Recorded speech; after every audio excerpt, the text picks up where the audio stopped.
I think the fact that this is very common, depression, bipolar disorder, and yet very hidden so that people don't talk about it, society doesn't accept it. Medical field has also not done as good a job as we could. It really is striking. We would not accept this kind of thing from any other illness, and unfortunately, we have done so in the treatment of patients with depression, bipolar disorder. Patients don't talk about it.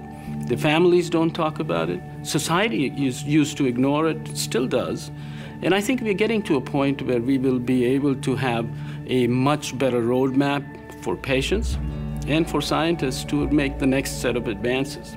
But routine screening, routine identification has been a big challenge. About 85% of people with depression, bipolar disorder go to see their primary care physician, but there has not been attention paid to finding out about depression, even though it is so common. There are no tools, and so what we did was we went back to the drawing board and developed a software which is iPad-based. We called it Vital Sign 6 to make it on par with other medical illnesses so that this is a sixth vital sign. The medical assistants in these clinics measure their temperature, pulse, blood pressure, and the sixth vital sign, they give them the iPad and patients fill out these questionnaires.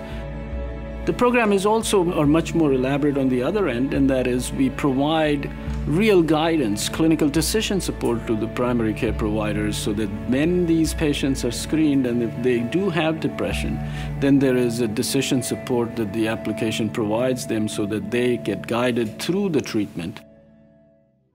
The risk for depression is very high in teenagers. About 30% of patients will have their episode of depression first time ever before the age of 18. So we are partnering with local area high schools to provide their incoming freshmen a mental health fitness and awareness program that is designed to help them identify those who are at risk. Dr. Trivedi's team first introduced the Youth Aware of Mental Health program to one of our campuses in Deep Ellum, and I was just captivated by what I saw. Just the format of the program, that it was devoted to teaching students about positive mental health habits, about social and emotional wellness.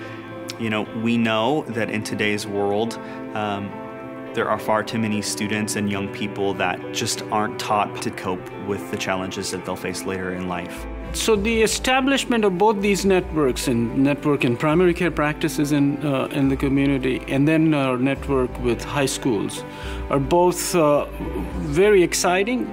We are not waiting for people to come here. We want to be in the community with these organizations to be able to work with them. And I think it's time. This is really the time when we can begin to understand what are the predictors of having an episode and how can we intervene even before that happens, or at least immediately after it happens, so that somebody is not consigned to having this for the rest of their lives.